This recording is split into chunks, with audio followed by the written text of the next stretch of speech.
नमस्कार दोस्तों स्वागत है आपका वर्मा लर्निंग पॉइंट चैनल में। और इस चैनल पर आप देख रहे हैं जीके से संबंधित बहुत ही इम्पोर्टेंट क्वेश्चन और विशेष रूप से एसएससी सीजीएल से क्वेश्चंस लिए गए हैं और डिटेल के साथ आपको समझाया गया है। तो चलिए देखते हैं क्वेश्चन नंबर 1। डाई का निर्माण विशेषतः निम्नलिखित में से किस देश में किया जाता है? डाई का निर्माण विशेषतः निम्नलिखित में से किस देश में किया जाता है? ऑप्शन ए नॉर्वे में, ऑप्शन बी हॉलैंड में, ऑप्शन सी फ्रांस में, ऑप्शन डी यूनाइटेड किंगडम में। तो इसका करेक्ट आंसर है ऑप्शन बी हॉलैंड में। बी पार्ट करेक्ट आंसर है। हॉलैंड में डाई का निर्माण विशेष रूप से किया जाता है। और डिटेल देख लेते हैं इसके बारे में। डाई का निर्माण इंग्लैंड के तटीय भाग में होता है, यानी जहाँ समुद्र का तट होता है उस भाग में होता है। नेक्स्ट क्वेश्चन देखिए। पुष्प का कौन सा भाग परागण बनाता है जो कि सामान्यतः पीले रंग के होते हैं? पुष्प का कौन सा भाग परागण बनाता है जो कि सामान्यतः पीले रंग के होते हैं? ऑप्शन ए बाह्यदल, ऑप्शन बी पंखुड़ी, ऑप्शन सी पुंकेसर, ऑप्शन डी स्त्री केसर। तो इसका करेक्ट आंसर है option C. C part correct answer है। ऑप्शन सी पुंकेसर भाग परागण बनाता है जो सामान्यतः पीले रंग के होते हैं। और डिटेल देख लेते हैं इसके बारे में। उसमें पुंकेसर का भाग परागण बनाता है जो कि सामान्यतः पीले रंग के होते हैं। पुंकेसर पौधे का नर प्रजनन अंग होता है। ये पंखुड़ियों के छल्ले के भीतर पुष्प के ऊपरी हिस्से में पराग कणों के कारण तंतुमय संरचना से जुड़ा रहता है। पुंकेसर दो हिस्सों से बना होता है, पहला परागकोश और दूसरा तंतु से। और आपको बता दें कि फूल का ऊपरी हिस्सा पुंकेसर का परागकोश कण परागण उत्पन्न करता है और उन्हें अपने भीतर रखता है। नेक्स्ट क्वेश्चन देखिए। सूक्ष्मतम अथवा सबसे छोटा फूल वाला पौधा कौन सा है? सूक्ष्मतम अथवा सबसे छोटा फूल वाला पौधा कौन सा है? Option A Wolffia, option B Lemna, option C Azolla, option D Ficus. तो इसका करेक्ट आंसर है option A Wolffia. Option A part correct answer है, वोलफिया है। सूक्ष्मतम अथवा सबसे छोटा फूल वाला पौधा जो है वोलफिया है। और डिटेल देख लेते हैं इसके बारे में। वोलफिया एक समुद्र तटीय पुष्पीय पौधा है और इसे सूरण फूल या अप्रक्रियाकूल वाटर मील के रूप में जाना जाता है इसको। और यह सामान्यतः जल की सतह पर तैरता रहता है। नेक्स्ट क्वेश्चन देखिए। प्रधानमंत्री मुद्रा योजना किसके नेतृत्व के अंतर्गत लागू की गई है? प्रधानमंत्री मुद्रा योजना किसके नेतृत्व के अंतर्गत लागू की गई? ऑप्शन ए जवाहरलाल नेहरू के, ऑप्शन बी इंदिरा गांधी के, ऑप्शन सी नरेंद्र मोदी जी के, ऑप्शन डी मनमोहन सिंह के। तो इसका करेक्ट आंसर है option C. C part correct answer है। नरेंद्र मोदी जी के नेतृत्व में लागू की गई है प्रधानमंत्री मुद्रा योजना। और डिटेल देख लेते हैं इसके बारे में। प्रधानमंत्री मुद्रा योजना प्रधानमंत्री नरेंद्र मोदी के नेतृत्व में लागू की गई है, जिसका उद्देश्य लघु एवं मध्यम उद्योगों को ऋण प्रदान करना है। नेक्स्ट क्वेश्चन देखिए। हरित क्रांति को किस पंचवर्षीय योजना में प्रस्तुत किया गया था?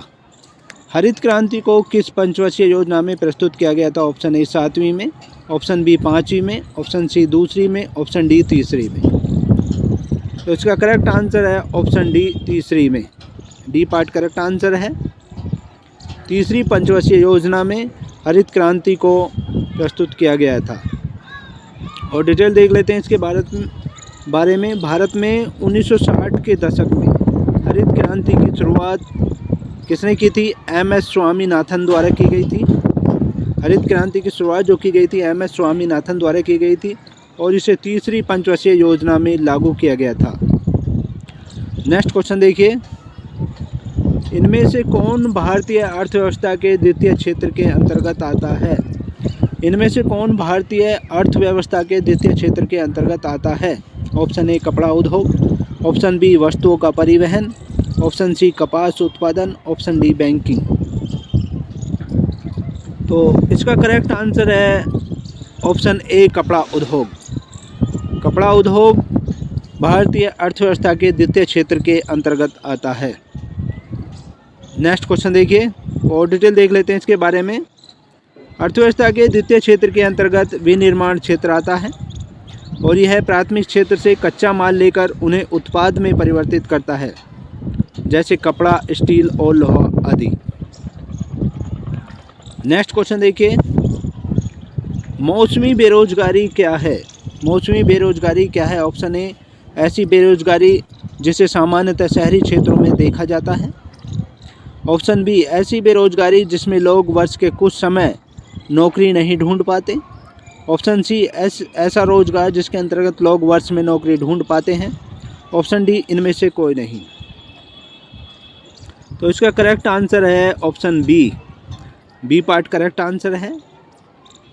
ऐसी बेरोजगारी जिसमें लोग वर्ष के कुछ समय नौकरी नहीं ढूंढ पाते हैं मौसमी बेरोजगारी कहलाती है। और डिटेल देख लेते हैं इसके बारे में। उदाहरण के लिए देखिए, मनोरंजन पार्क के कर्मचारी सर्दियों के समय बेरोजगार रहते हैं। नेक्स्ट क्वेश्चन देखिए, निम्नलिखित में से किसको प्रशांत महासागर की पार सड़क कहा जाता है? निम्नलिखित में से किसको प्रशांत महासागर की पार सड़क कहा जाता है? ऑप्शन ए, टोंगा को। ऑप्शन बी, फिजी को। ऑप्शन सी, हवाई द्वीप को। ऑप्शन डी, एलिस को। तो इसका करेक्ट आंसर है option B. B part correct answer है ऑप्शन बी, फिजी को। फिजी को प्रशांत महासागर की पार सड़क कहा जाता है। और डिटेल देख लेते हैं इसके बारे में। प्रशांत महासागर की क्रॉस सड़क के नाम से फिजी को जाना जाता है और यह उत्तरी अमेरिका व एशिया महाद्वीप को जोड़ती है। उत्तरी अमेरिका और एशिया महाद्वीप को ये जोड़ती है फिजी। नेक्स्ट क्वेश्चन देखिए, सलाल जल विद्युत परियोजना किस राज्य में है? सलाल जल विद्युत परियोजना किस राज्य में है? ऑप्शन ए, हरियाणा में। ऑप्शन बी, जम्मू कश्मीर में। ऑप्शन सी, हिमाचल प्रदेश में। ऑप्शन डी, पंजाब में। तो इसका करेक्ट आंसर है ऑप्शन बी, जम्मू कश्मीर में। बी पार्ट करेक्ट आंसर है, जम्मू कश्मीर में है। सलाल जल विद्युत परियोजना जम्मू कश्मीर में है। और डिटेल देख लेते हैं इसके बारे में। चिनाब नदी पर निर्मित सलाल जल विद्युत परियोजना जम्मू कश्मीर राज्य में स्थित है और यह परियोजना रियासी जिला के निकट स्थित है। नेक्स्ट क्वेश्चन देखिए, किस उद्योग द्वारा बॉक्साइट कच्चे माल के तौर पर इस्तेमाल किया जाता है? किस उद्योग द्वारा बॉक्साइट को कच्चे माल के तौर पर इस्तेमाल किया जाता है? Option A, aluminium. Option B, लोहा। ऑप्शन सी, इस्पात स्टील। ऑप्शन डी, सोना। तो इसका करेक्ट आंसर है option A, aluminium. Option A part correct answer है। एल्यूमिनियम उद्योग द्वारा बॉक्साइट को कच्चे माल के रूप में इस्तेमाल किया जाता है। और डिटेल देख लेते हैं इसके बारे में। बॉक्साइट एल्यूमिनियम का एस्क होता है और बॉक्साइट कच्चे माल का उपयोग एल्यूमिनियम बनाने में किया जाता है। और आपको बता दें कि बॉक्साइट के उत्पादन राज्य निम्नलिखित हैं: ओडिशा, गुजरात और झारखंड। इन राज्यों में बॉक्साइट का उत्पादन होता है। नेक्स्ट क्वेश्चन देखिए,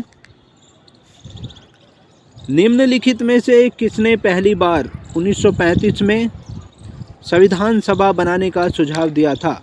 निम्नलिखित में से किसने पहली बार 1935 में संविधान सभा बनाने का सुझाव दिया था? ऑप्शन ए, नेहरू जी ने।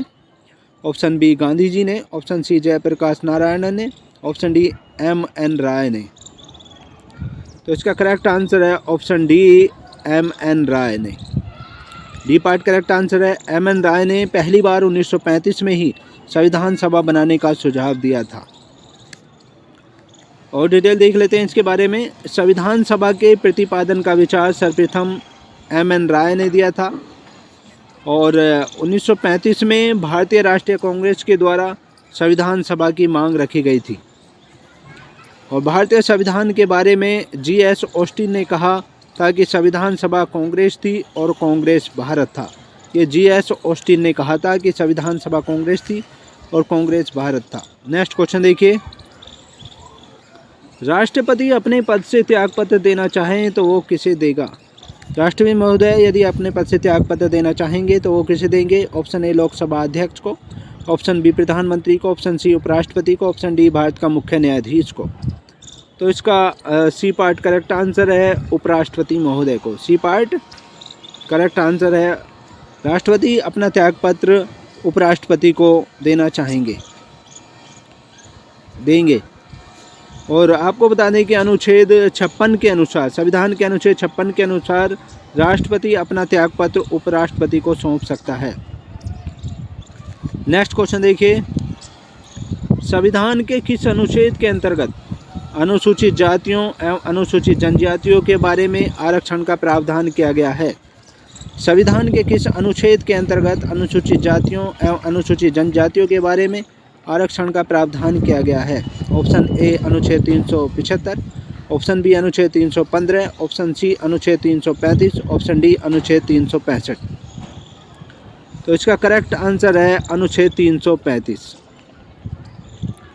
अनुच्छेद 335 यानी सी पार्ट करेक्ट आंसर है, के अंतर्गत अनुसूचित जातियों एवं अनुसूचित जनजातियों के बारे में आरक्षण का प्रावधान किया गया है। और डिटेल बता दें आपको कि संविधान के अनुच्छेद 335 में अनुसूचित जातियों और अनुसूचित जनजातियों के लिए लोक सेवाओं में और पदों में उनके आरक्षण का प्रावधान है। नेक्स्ट क्वेश्चन देखिए, द्विसदनीय विधानमंडल से क्या आशय है? द्विसदनीय विधानमंडल से क्या आशय है? ऑप्शन ए प्राथमिक एवं द्वितीयक विधानमंडल, ऑप्शन बी निम्न सदन और उच्च सदन, ऑप्शन सी लोक अदालत और न्यायालय, ऑप्शन डी निर्वाचित और चयनित सदस्य। तो इसका करेक्ट आंसर है ऑप्शन बी निम्न सदन और उच्च सदन। बी पार्ट करेक्ट आंसर है, निम्न सदन और उच्च सदन। द्विसदनीय विधानमंडल से आशय है निम्न सदन और उच्च सदन, यानी निम्न सदन जो होता है लोकसभा होती है और उच्च सदन जो होता है राज्यसभा होती है। और डिटेल देख लेते हैं इसके बारे में। द्विसदनीय व्यवस्था में विधायिका के 2 सदन होते हैं, पहला होता है उच्च सदन और दूसरा निम्न सदन। भारतीय संसदीय व्यवस्था में भी द्विसदनीय विधायिका की व्यवस्था है, जिसमें उच्च सदन राज्यसभा है और निम्न सदन जो है लोकसभा है। नेक्स्ट क्वेश्चन देखिए, सुंडा ट्रेंच कहाँ है? सुंडा ट्रेंच कहाँ है? ऑप्शन ए हिंद महासागर में, ऑप्शन बी प्रशांत महासागर में, ऑप्शन सी अंध महासागर में, ऑप्शन डी मैक्सिको की खाड़ी में। तो इसका करेक्ट आंसर है ऑप्शन ए हिंद महासागर में। सुंडा ट्रेंच कहाँ पर है? हिंद महासागर में है, ऑप्शन ए करेक्ट आंसर है। और डिटेल देख लेते हैं इसके बारे में। सुंडा गर्त या ट्रेंच हिंद महासागर में स्थित है। ये सुंडा ट्रेंच या खाई भी इसको कहा जाता है, जिसे पहले जावा ट्रेंच के रूप में जाना जाता था, सुंडा ट्रेंच को। यह उत्तर पूर्वी हिंद महासागर में स्थित है, उत्तर पूर्वी हिंद महासागर में यह स्थित है और इसकी गहराई जो है 7,725 मीटर इसकी गहराई है। और आपको बता दें कि हिंद महासागर की यह सर्वाधिक गहरी खाई है। नेक्स्ट क्वेश्चन देखिए, किस सदन में अध्यक्ष उस सदन का सदस्य नहीं होता है? किस सदन में अध्यक्ष उस सदन का सदस्य नहीं होता है? ऑप्शन ए लोकसभा में, ऑप्शन बी राज्यसभा में, ऑप्शन सी विधानसभा में, ऑप्शन डी विधान परिषद में। तो इसका करेक्ट आंसर है ऑप्शन बी राज्यसभा में। बी पार्ट करेक्ट आंसर है, राज्यसभा में राज्यसभा का अध्यक्ष जो है राज्यसभा का सदस्य नहीं होता है। और डिटेल देख लेते हैं इसके बारे में। राज्यसभा का सभापति राज्यसभा और लोकसभा के सभी सदस्यों द्वारा चुना जाता है, वो केवल राज्यसभा का ही सदस्य नहीं होता है। और इसका मुख्य कार्य जो है राज्यसभा के सभापति के रूप में कार्य करना होता है। और आपको बता दें कि राज्यसभा के सभापति जो है उपराष्ट्रपति कहे जाते हैं, उपराष्ट्रपति होते हैं। नेक्स्ट क्वेश्चन देखिए, भारत का प्रधानमंत्री बनने की न्यूनतम आयु क्या होगी यदि वह राज्यसभा का सदस्य है? भारत का प्रधानमंत्री बनने की न्यूनतम आयु क्या होगी यदि वह राज्यसभा का सदस्य है? ऑप्शन ए 20 वर्ष, ऑप्शन बी 25 वर्ष, ऑप्शन सी 30 वर्ष, ऑप्शन डी 35 वर्ष। तो इसका करेक्ट आंसर है ऑप्शन सी 30 वर्ष। सी पार्ट करेक्ट आंसर है 30 वर्ष।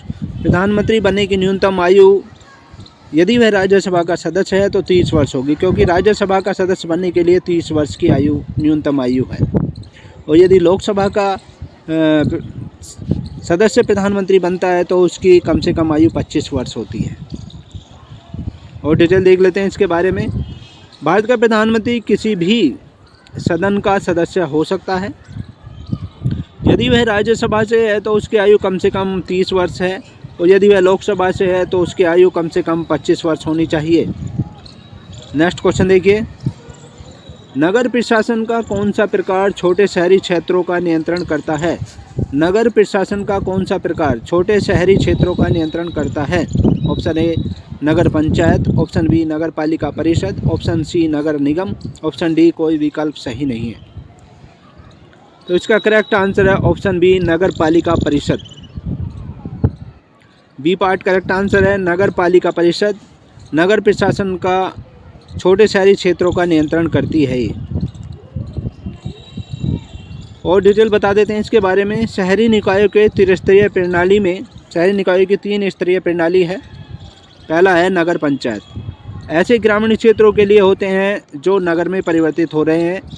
एवं नगर पालिका परिषद छोटे शहरी क्षेत्रों के लिए होते हैं, जबकि नगर निगम जो होते हैं महानगरों या बड़े नगरों के लिए होते हैं। ये तीनों होते हैं। पहला होता है नगर पंचायत, छोटे ग्रामीण क्षेत्रों के लिए जो नगर में परिवर्तित हो रहे हैं। दूसरा है नगर पालिका परिषद, छोटे शहरी क्षेत्रों के लिए। और तीसरा है नगर निगम, बड़े महासागरों या बड़े नगरों के लिए होते हैं। अतः नगर पालिका परिषद छोटे शहरी क्षेत्रों को नियंत्रित करती है। नेक्स्ट क्वेश्चन देखिए, जिला न्यायाधीश किसके नियंत्रण के अधीन होते हैं? जिला न्यायाधीश किसके नियंत्रण के अधीन होते हैं? ऑप्शन ए राज्य सरकार के, ऑप्शन बी उच्च न्यायालय के, ऑप्शन सी उच्चतम न्यायालय के, ऑप्शन डी राज्यपाल के। तो इसका करेक्ट आंसर है ऑप्शन बी उच्च न्यायालय के। बी पार्ट करेक्ट आंसर है, उच्च न्यायालय के अधीन होते हैं जिला न्यायाधीश। और डिटेल देख लेते हैं इसके बारे में। अनुच्छेद 235 के अनुसार, संविधान के अनुच्छेद 235 के अनुसार जिला न्यायालय तथा उनके अधीनस्थ अन्य न्यायालयों पर उच्च न्यायालय का पूर्ण प्रशासनिक नियंत्रण होगा। और किसी भी राज्य की न्यायिक सेवा के व्यक्तियों और जिला न्यायाधीश के पद से आवर किसी पद को धारण करने वाले व्यक्ति की तैनाती, प्रोन्नति और उनको अवकाश देने का अधिकार भी उच्च न्यायालय को है। नेक्स्ट क्वेश्चन देखिए, निम्नलिखित में से कौन भारत की कार्यपालिका का अध्यक्ष होता है? निम्नलिखित में से कौन भारत की कार्यपालिका का अध्यक्ष होता है? ऑप्शन ए प्रधानमंत्री, ऑप्शन बी राष्ट्रपति, ऑप्शन सी कैबिनेट सचिव, ऑप्शन डी वित्तीय सचिव। तो इसका करेक्ट आंसर है ऑप्शन बी राष्ट्रपति। बी पार्ट करेक्ट आंसर, राष्ट्रपति भारत की कार्यपालिका के अध्यक्ष होते हैं। और डिटेल देख लेते हैं इसके बारे में। अनुच्छेद 53 के अनुसार, भारतीय संविधान के अनुच्छेद 53 के अधीन संघ की कार्यपालिका का प्रमुख राष्ट्रपति होता है तथा संघ के सभी क्रियाकलाप राष्ट्रपति के नाम से होते हैं। तो ये थे जीके संबंधित बहुत ही इंपॉर्टेंट क्वेश्चन। नेक्स्ट वीडियो में आपसे फिर मिलते हैं, तब तक के लिए ऑल द बेस्ट, बाय, जय हिंद दोस्तों।